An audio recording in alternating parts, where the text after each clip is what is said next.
Seperti apa agendanya, Bang? Terus kenapa alasannya dari pihak abang mengajukan mediator dari luar? Jadi begini ya, kalau hari ini kan belum ada agenda untuk mediasi, ya, itu pertama dulu. Ini adalah untuk lanjutan daripada sidang pada saat tanggal 28 Mei kemarin. Nah, yang pasti tadi rekan-rekan media kan sudah melihat nih bahwa majelis hakim memeriksa para pihak. Yang pertama adalah majelis hakim melihat, meneliti bahwa turut tergugat 1, turut tergugat 2, turut tergugat 3 tidak hadir. Tapi kami dari tergugat 1 dan tergugat 2 hadir dalam hari ini ya. Jadi kalau kemudian dipertanyakan kenapa kami mengusulkan media dari luar, itu memang salah satu hak kami ya, seperti itu. Tapi itu kami akan kembalikan kepada majelis hakim. Seperti itu. Lain? Bang, maaf Bang, mungkin dokter sendiri tidak hadir hari ini. Pada prinsipnya begini, kami kan sudah diberikan kuasa, ya. Jadi kami akan menghadirkan klien kami kalau diperlukan. Ya, jadi kan klien kami kan punya pekerjaan, ya seperti itu. Jadi tidak mungkin juga dong beliau itu kami izinkan untuk hadir pada saat sekarang ini kalau belum diperlukan, karena beliau mempunyai pekerjaan yang penting. Tapi kalau majelis hakim memerintahkan untuk dihadirkan para prinsipal, kami akan hadirkan seperti itu. Saya tambahkan sedikit. Jadi begini, ini kan masih sidang awal, masih pemeriksaan berkas, belum masuk ke materi kasus, ya. Jadi masih diwakilkan oleh kuasa hukum, ya. Ini belum mediasi, masih ini namanya masih tahap persiapan, belum mediasi. Klien kami Dr. Reza sama Dr. Mufid akan datang nanti pada saat mediasi.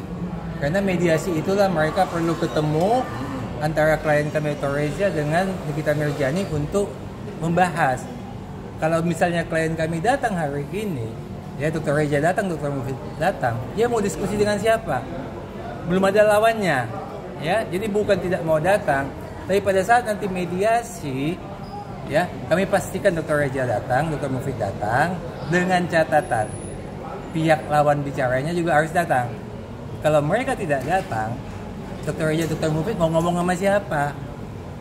Ya, ngomong sama penasihat hukum, kami aja lah kalau ngomong sama penasihat hukum, ya supaya jelas ya. Jadi jangan dikatakan bahwa kenapa Dr. Reza nggak datang, Dr. Mufid nggak datang, ya.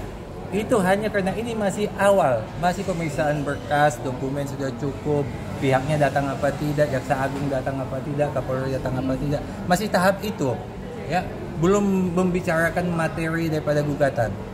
Jadi setelah ini serahkan kepada mediator, ya, nanti di mediator ini mulai bicara masalah kasus ini seperti apa sih. Di situ nanti Dr. Reza, Dr. Mufid akan datang dengan catatan pihak lawannya bicara juga harus datang, ya. Oke Bang, supaya jelas ya. Bang, ini kan ada 3 tergugat ya Bang. Salah satunya juga ada Kapolri, Turut tergugat Kapolri dan Kejaksaan. Apakah mereka juga harus hadir untuk mediasi, Bang? Itu kan bukan kewenangan kami menjawabnya gitu. Jadi pada prinsipnya persidangan ini kita sudah lalui secara mekanisme hukum ya. Tetapi kalau misalkan majelis hakim menilai itu dengan hal yang lain, ya kita serahkan kepada majelis hakim seperti itu ya. Terus yang lain? Ada Bang soal gugatan yang 100 miliar kan tetap dilayangkan dan itu dinilai kecil kata Bang, nominal itu dari pihak sana. Dinilai apa? Kecil. Oh kecil. Begini masalah 100 M ini ya. Kemarin kan saya tegaskan bahwa ini kasus sudah P21. P21 itu artinya penahanan terhadap Nikita itu sudah sah sesuai dengan hukum. Jadi istilahnya ya tidak ada lagi dampaknya kepada perdata ini. Kalau memang hukumnya dianggap salah, ya kalau hukumnya dianggap salah, nanti kita audiensi kepada Presiden dan DPR ini supaya hukumnya diubah, supaya nanti ada keluar pernyataan daripada undang-undang yang baru bahwa pelaku pemerasan, pelaku TPPU jangan ditahan. Nah, kalau itu berhasil keluar undang-undang yang barunya, ya bolehlah kami dituntut 100 M. Ya. Tapi kalau undang-undangnya masih seperti undang-undang saat ini, pelaku pemerasan, pelaku TPPU harus ditahan, ya, ya sudah, kita ikut undang-undang aja. Jadi undang-undangnya lah yang disalahkan, jangan kami yang salahkan atau pelapor Dr. Reza yang salahkan, ya. Bapak benar Bang, dokter. Kalau 100 yang itu bilang kecil, memang untuk menentukan berapa nilai kerugian itu bisa ada hitungannya. Bukan seenaknya.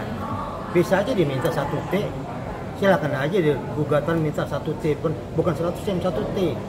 Boleh aja, nggak ada yang bisa melarang itu. Tapi apakah itu ada landasannya? Itu yang jadi kita bahas nanti dalam persidangan. Itu dianggap nggak ada landasannya nih Bang? Nggak ada landasannya itu. Dokter Reza, apa benar dipanggil ke Polda sekarang Kang terkait ada laporan baru ya kalau tidak salah tadi bilang? Sampai sekarang kami belum mendapatkan informasi ya dari pihak Polda Metro Jaya ya. Tapi kalau nanti ada panggilan ya pasti rekan-rekan media tahu lah ya. Kami akan kabarkan seperti itu. Oke, Bang, berarti poinnya hari ini ditunda karena belum tercapai mediasi karena belum datang para yang harus dimediasi. Bukan Pak. Nggak ada Jadi penundaan. ini bukan penundaan karena pihak tergugat tidak hadir, tapi memang sudah jadwalnya mediasi. Jadi sesuai keputusan surat edaran Mahkamah Agung, sebelum masuk ke pokok perkaranya harus ada mediasi. Nanti dalam minggu ini atau gimana Bang mediasinya dijadwalkan? Belum tahu kita Tunggu lah. Ini nanti kita ketemu dulu sama hakim mediatornya, ya. Nanti yang tentukan kapan waktunya dia. Kalau waktunya dia besok ya besok kita adakan ya. Nanti kita tunggu dulu. Kita akan ketemu dulu sama hakim mediatornya. Dokter Reza Gladys, mungkin tadi ada pesan tadi ke sidang ini. Respon gimana? Digugat, ada pesan juga terkait sidang ini. Responnya, nah, jadi begini. Seperti yang sudah saya jawab tadi, Dr. Reza itu kan bukan orang hukum, dia kan orang kosmetik, ya. Dia serahkan kepada kami lah yang penasihat hukumnya, ya, kuasa hukumnya untuk meneliti gugatan ini. Dan setelah kami teliti, tidak pada tempatnya itu dimasukkan, ya. Karena itu jelas ya bahwa itu adalah konteks gugatan PMH, perbuatan melawan hukum, itu masih ada relevansinya. Tapi kalau untuk investasi itu tidak ada relevansinya sama sekali. Kalau PMH, perbuatan melawan hukum, itu masih ada relevansinya yang 100M itu. Tapi kalau ini sama sekali tidak ada relevansinya. Jadi mungkin nanti perlu diperbaiki lah gugatannya sama mereka supaya 100M dihapus gitu. Nanti Reza juga bingung juga ya Bang, Dia bingung. bisa akhirnya digugat. Iya. Kami aja penasihat kuasa hukumnya juga bingung, apalagi Dr. Reza yang taunya kosmetik kan begitu kan. Lebih bingung lagi dia. Dan satu lagi kami tekankan, Dr. Reza bukan tidak mau datang. Ya. Tapi kami sebagai kuasa hukumnya memang tidak mengizinkan dia datang ke pengadilan untuk sidang saat ini. Ya. Kecuali Memang nanti diperlukan. Memang kami meminta. Ya. Ya, jelas ya. Oke, Bang. Jangan digiri-giri lagi Dokter Reza kalian nggak mau datang ya. Oke, Bang. Dia nggak mau datang. Oke. Nanti kami datangkan pada waktunya. Oke, siap, Bang. Terima kasih. Silakan, Bang. Geser dulu. Ini satu lagi. Oke, Bang. Bukannya kami mengajari, artinya seharusnya gugatan itu bukan Dewan Prestasi. Seharusnya gugatan itu diajukan di gugatan perbuatan melawan hukum. Karena Dewan Prestasi hanya prestasi yang diminta. Bentar. Iya, bentar. Masalah nilai. Kalau nilai itu adanya di PMH.